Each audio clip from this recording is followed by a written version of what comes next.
Guys, welcome back to my YouTube channel. My name is Heather Courtney. If this is your first time here, thank you for watching this video on how you can get to Portugal in just a few simple steps.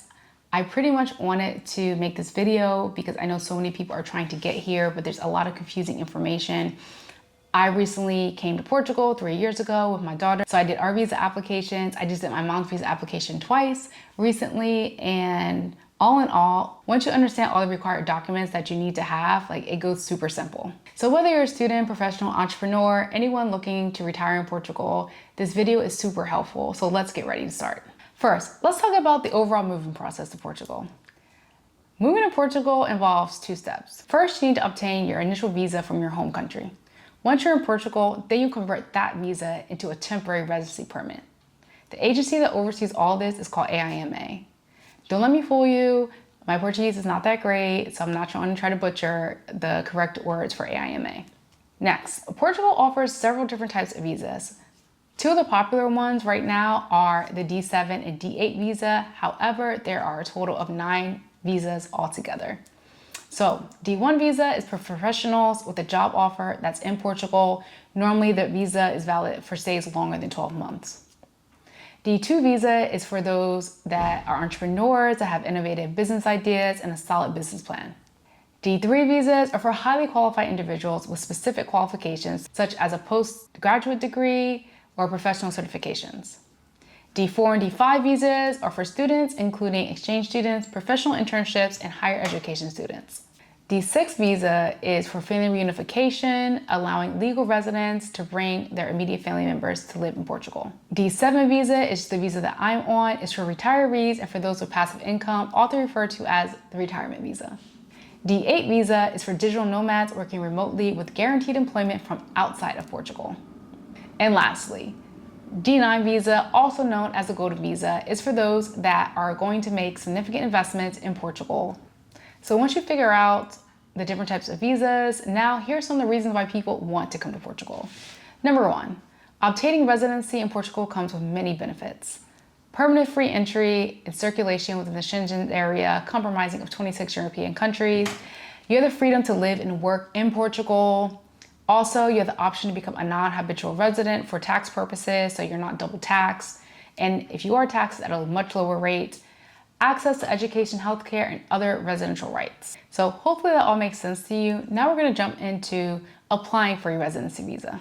The first step of this process is to apply for your residency visa. You need to gather the following essential documents. Number 1, you need to fill out an application form. You can get it online, fill it out online, print it, or just print it and fill it out with a pen. Make sure you fill out all the required fields accurately, check specific requirements because each consul or VFS Global might require you to submit different things. Here are some key consuls and the areas that they cover. So you have Boston, Massachusetts, which covers the states of Maine and Massachusetts, except for the areas covered by New Bedford, New Hampshire, and Vermont. Next, you have one of the newer offices, Houston, and it covers Texas and also accepts applications from residents in all states under the DC jurisdiction. Up next is Miami and accepts applications under the DC jurisdiction. It covers the counties of Barnstable, Bristol, Dukes, Nantucket, Plymouth, cities of Ashnet, Dartmouth, New Bedford, and Fall River. New York covers the states of Connecticut, Michigan, New York, territories of American Virgin Islands such as Bahamas, Cayman Islands, Bermuda, and Puerto Rico. New York covers the states of Delaware, New Jersey, and Pennsylvania. One of the biggest ones is San Francisco, and they cover Alaska, Arizona, California, Hawaii, Idaho, Montana, Nevada, Oregon, Utah, Washington State, and Wyoming. Washington, D.C. covers the states of Alabama, Arkansas, Colorado, Florida, Georgia, Kansas, Louisiana, Maryland, Mississippi, Missouri, North Carolina, New Mexico, Oklahoma, South Carolina, Tennessee, Texas primarily, Virginia, West Virginia, District of Columbia, and the Commonwealth of Puerto Rico and the U.S. Virgin Islands. Next, you're going to need to make sure that you have a valid passport and your passport photos. Your passport needs to at least be valid for 6 months after your extended stay in Portugal. You also need 2 passport size color photos that are European standards, which are 3.5 cm by 4.5 cm.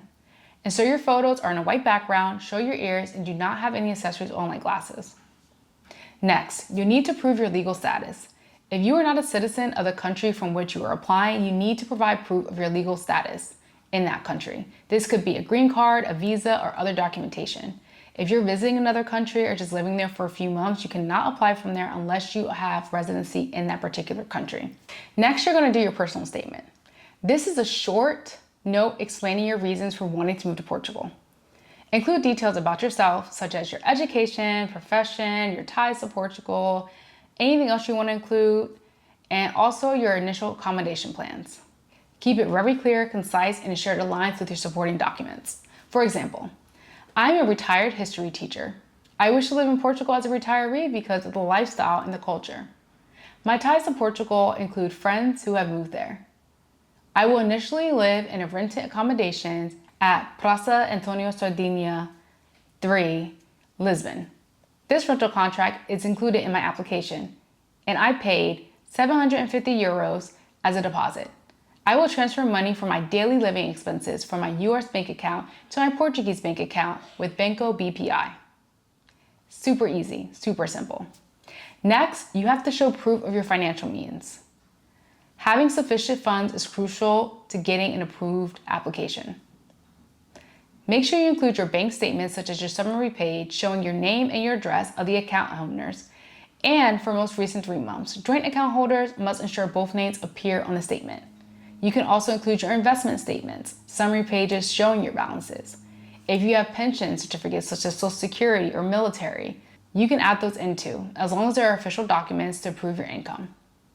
Currently, for 2024, the minimum required amount is 820 euros per month for the primary applicant. So that's only 4,920 euros per year for additional adults and 2,952 euros per year for dependent children. Younger applicants may need to show higher amounts proportional to their years until retirement age. Next, proof of a funded bank account and a NIF. Open a Portuguese bank account and deposit the required amount. Obtain your NIF, which is your Portuguese tax number. You might need help from service or a legal resident in Portugal to set up these remotely. However, if you're in Portugal visiting, you can definitely obtain your NIF and open a bank account. Next, you need to obtain your FBI criminal background check. You apply online, you go to the post office or your courthouse, you do your fingerprints, it gets sent off. The FBI will then in return give you an electronic copy while you await your hard copy. When your hard copy comes in the mail, do not open it. Depending on the consult, they might want it to be apostille, but normally if it's already shut and not open, the consuls will take that. Ideally, you should start this process maybe 6 to 8 weeks before your visa appointment. Next, you release a request for your Portuguese criminal background check. Some consuls may require a separate form to allow the Portuguese authorities to check your criminal record. This form can often be found on the consul's or VFS Global's website. It's something very simple you fill out.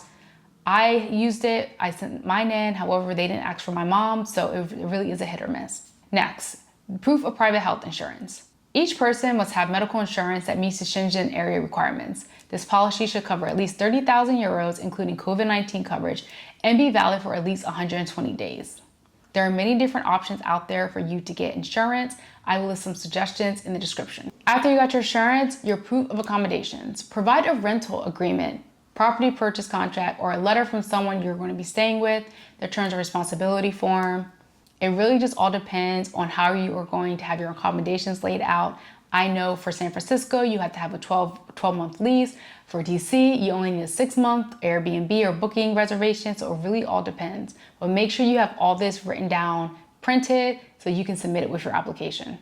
Next, your marriage certificate, birth certificates, anything from the Department of Health, you need to make sure it has not been more than 6 months since the last issue. You can't get the ones from any of your mom's bag. It needs to be brand new. So you need to apply for that. Give enough time to apply for that. Also, after you get them, they also need to be apostilled as well. So just keep that in mind. Each state is different. I don't know how long it's going to take, but at least plan accordingly. At least 2 months before, at least you should do that. For those that are bringing kids over, it's definitely crucial for you to have their birth certificates and definitely apostilled, especially also if you are doing family reunification. They will not take anything that's older than 6 months. So I know I said a lot. I hope you guys can take notes and go back and take what you need out of this. So next we're going to talk about preparing your documents.